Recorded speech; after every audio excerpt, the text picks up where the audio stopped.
When you're driving at 80 miles per hour, a millisecond of network jitter isn't just a glitch. It's a safety catastrophe. Traditional car networks such as LIN, which is Local Interconnect Network, and CAN, which is Controller Area Network, may be slow and unpredictable when it comes to modern steer-by-wire systems. Today, we are dissecting the FlexRay architecture to see how this high bandwidth architecture eliminates timing uncertainty through deterministic scheduling. We are moving beyond the basic asynchronous communication to explore the dual channel backbone of sophisticated control systems. Louis Steven is my name, and I'm the head technician at Nana Auto Diagnostics, and I want to welcome you to part 5 of our 7-part series that covers automotive communication networks.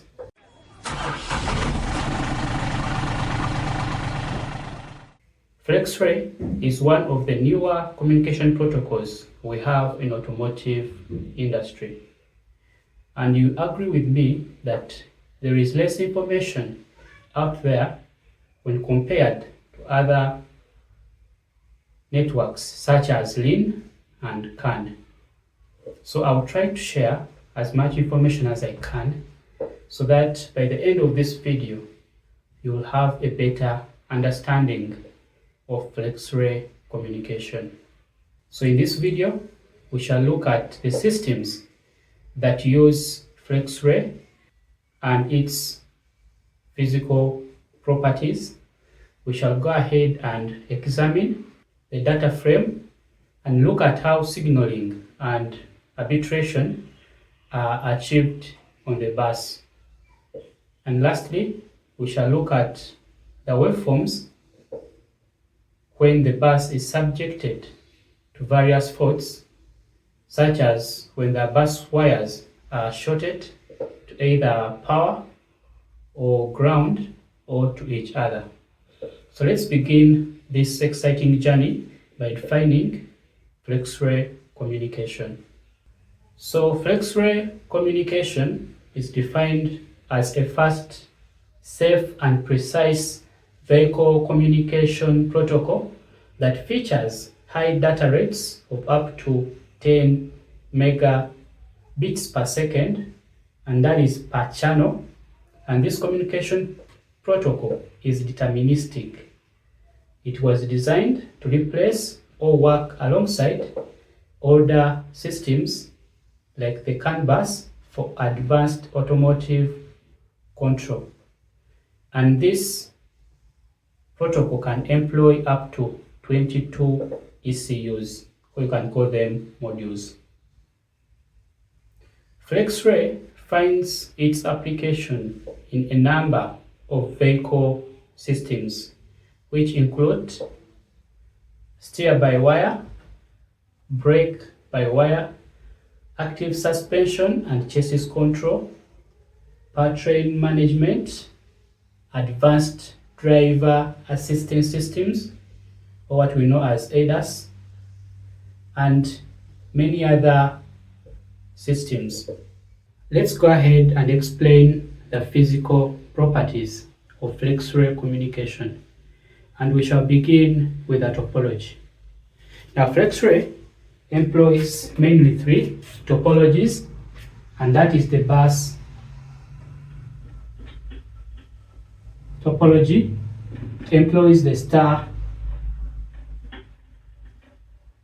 topology, and also it employs the hybrid topology, which is a combination of the bus and the star. Let's begin our discussion with the bus topology.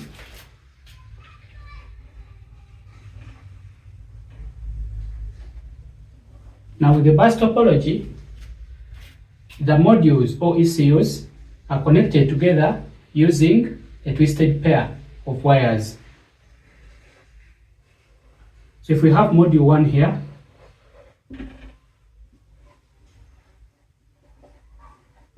module 2,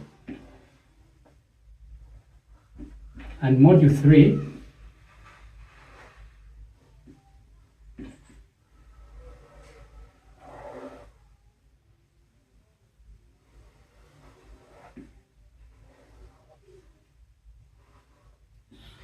these modules are connected using a twisted pair of wires.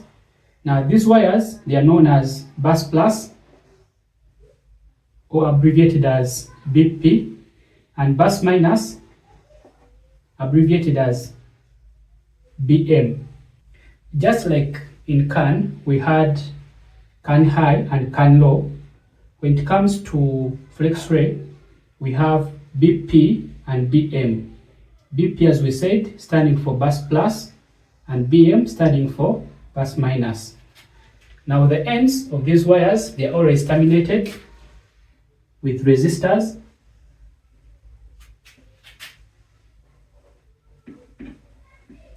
And these resistors, the resistance will always range from 80 ohms to 110 ohms. So you have to check your wiring diagram to know which resistance was used. And that will help you to know the effective resistance of the entire circuit, like we saw in CAN. Now for CAN, it has a standard 120 ohm resistor, respective of the manufacturer. But when it comes to FlexRay, manufacturers can use different resistance values ranging from 80 ohms to 110 ohms. So that is one of the topology, which is the bus topology, which can be employed in the FlexRay communication. Next, let's look at the star topology. So for the star topology, we expect to have different modules connected to a central module or ECU. So if we have ECU 1 here,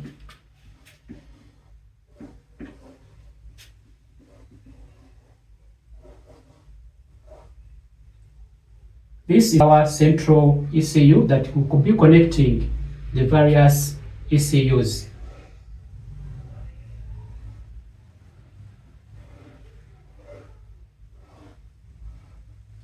So we may have ECU 2, ECU 3, ECU 4, ECU 5. So in this star configuration, all communication between the various ECUs must be routed through a central ECU. Now for those of you who are familiar with networking, computer networking, this, we will know it as the hub. So it plays the role of a hub in a computer network. So this is how the star topology is configured.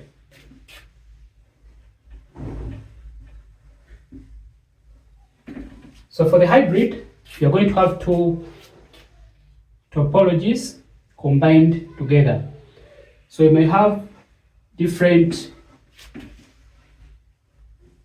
ECUs connected via the bus,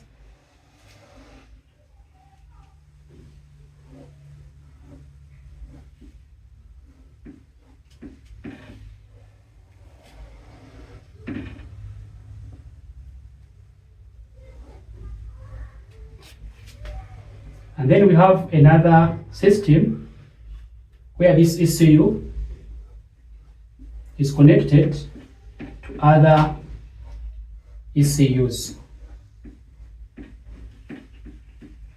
So this is a hybrid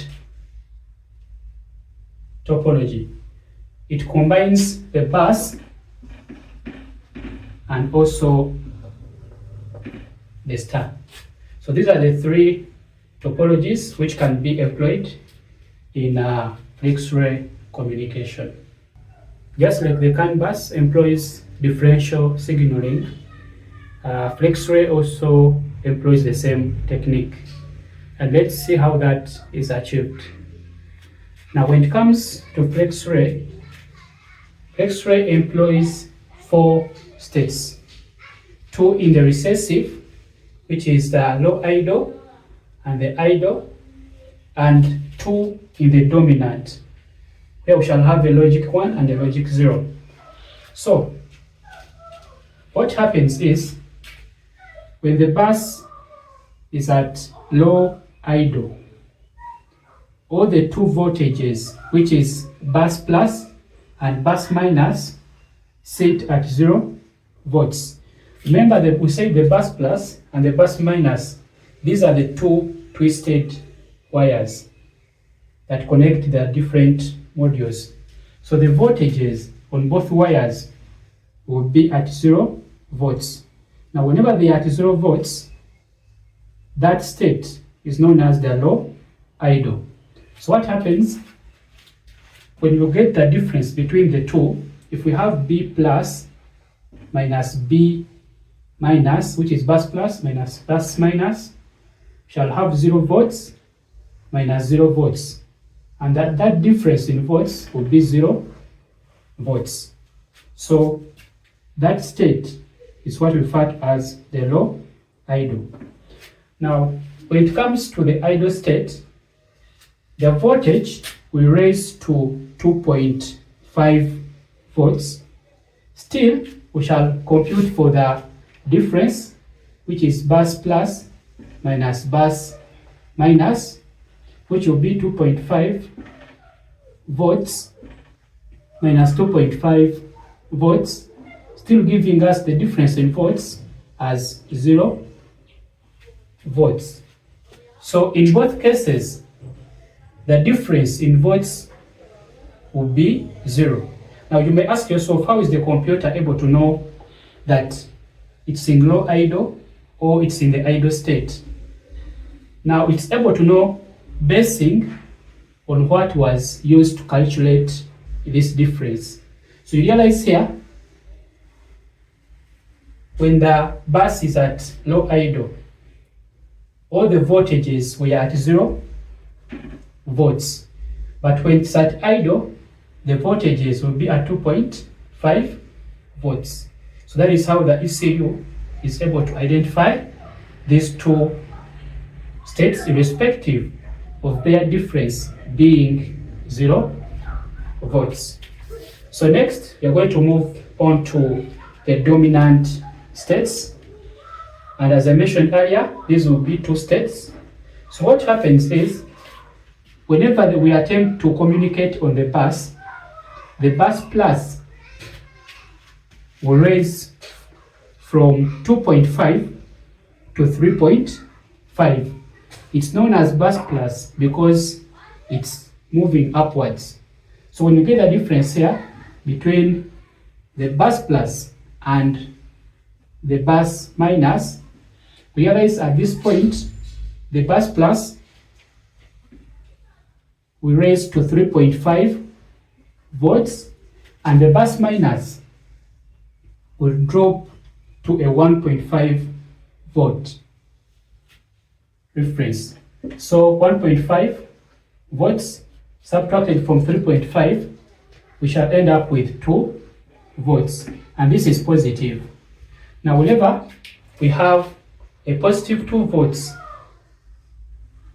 as a difference, this is our difference in the voltages, that will be identified as a logic 1. So what will happen if the bus plus is dropped to a voltage of 1.5 and the bus minus raised to a voltage of 3.5? So we shall also get our difference here, bus plus minus bus minus. In this case, the bus plus is 1.5 volts and the bus minus is 3.5 volts. So this will give us the difference in voltage as negative 2 volts. Now whenever we get a negative 2, that will be implying that we are transmitting a logic 0 on the bus. So that is how the data will be shifting as we are transmitting. So if we want to transmit a logic 1, it means the bus plus should be sitting at a voltage of 3.5 and the bus minus should be sitting at a voltage of 1.5. Likewise, if we want to transmit a logic 0 on the bus minus should be sitting at a voltage of 3.5 and the bus plus should be sitting at a voltage of 1.5. So let me summarize this. We said on a FlexRay we have 4 different states. 2 are in the recessive state and 2 in the dominant. Now in the recessive state we have the low idle state and the idle. In low idle, both voltages are at 0. That includes the bus plus and the bus minus. When it comes to the idle state, all voltages, that is B plus and B minus, they sit at 2.5 volts. When it comes to the dominant states, whenever I want to transmit a logic 1, the bus plus will increase to a voltage of 3.5 volts and the bus minus will reduce to a voltage of 1.5 volts. Whenever I want to transmit a logic 0, the bus minus will increase to a voltage of 3.5 volts and the bus plus will reduce to a voltage of 1.5 volts.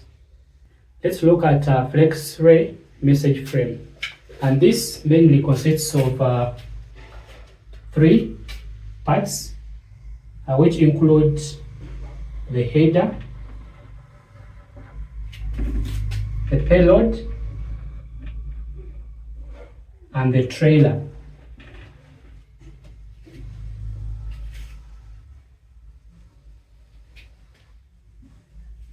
So it consists of these 3 main parts: the header, payload, and the trailer. Now the main function of the header is to initiate communication on the bus. It also manages frame identification and data length, also carries out error checking and synchronization between the modules. And it's mainly composed of 5 fields, which include the indicator field. It also includes the frame ID. It also includes the payload length. It also includes the header CRC. CRC standing for cyclic redundancy check. This is the one that is responsible for error checking. It also includes the cycle counter. Now the indicator bit is further divided into 5 fields, which include the startup frame, the sync frame. It also has the payload preamble. It also has the null frame. It also consists of a reserve bit. So the functions that I mentioned earlier, they are played by all these fields. Now the payload this contains the actual data that is being transmitted in the message. And the trailer is made up of CRC bits. CRC standing for cyclic redundancy check, and its main purpose is to ensure that we have signal integrity within the data that is being transmitted by checking for errors within the transmitted data. So that is a simple breakdown of the message framework. In my introduction, I talked about how FlexRay provides deterministic scheduling of messages, and this feature sets it apart from other communication protocols. So let's see how this is achieved. And when it comes to FlexRay, we have two segments in which data can be transmitted, and that is the static segment and the dynamic segment. So what is this static segment?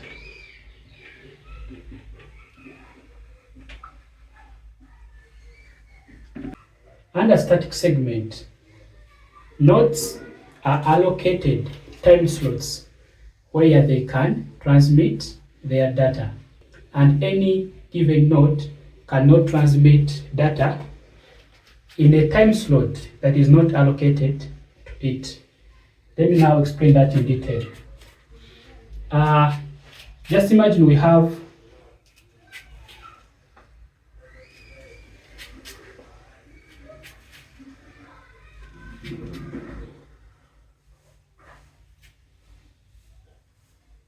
five nodes. So these are our nodes. So we have the ABS, we have the EPS. ABS is a anti-lock braking system. EPS is electronic power steering, and BCM, which is body control module. We also have the ECM, engine control module, and we may as well have TCM, which is transmission control module. So what happens if transmission is to occur in a time frame of 50 seconds? Let me take that as an example. So we are transmitting this in a time frame of 50 seconds. That means each slot will be allocated equal time intervals, and the data length within that time will be the same across all time slots. So that means if we have this as slot 1, this is slot 2, slot 3, slot 4, and slot 5. So this we have to transmit within 10 seconds.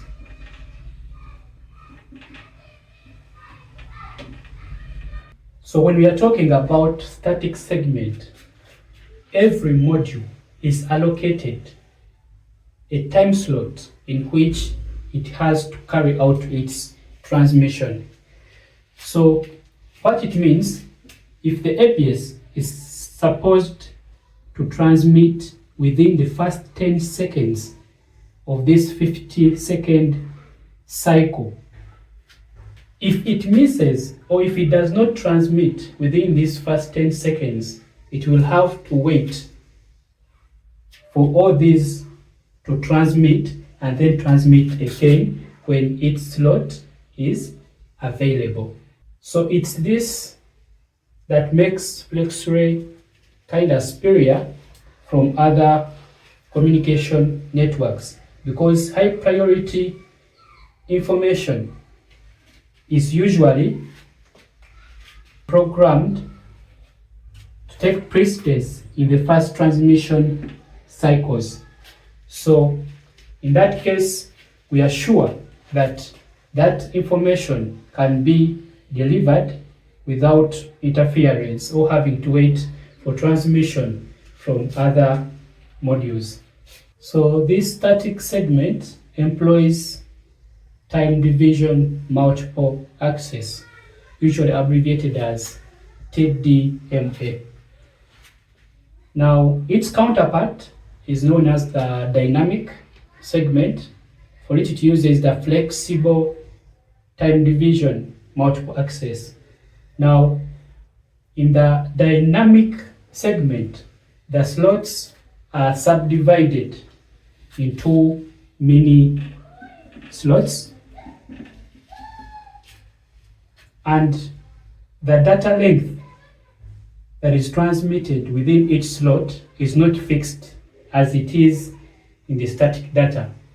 Now, in flexible data, this slot may transmit data of different length as compared to this slot. But for the static segment, every slot must transmit the same data length, and the time allocated to each is also the same.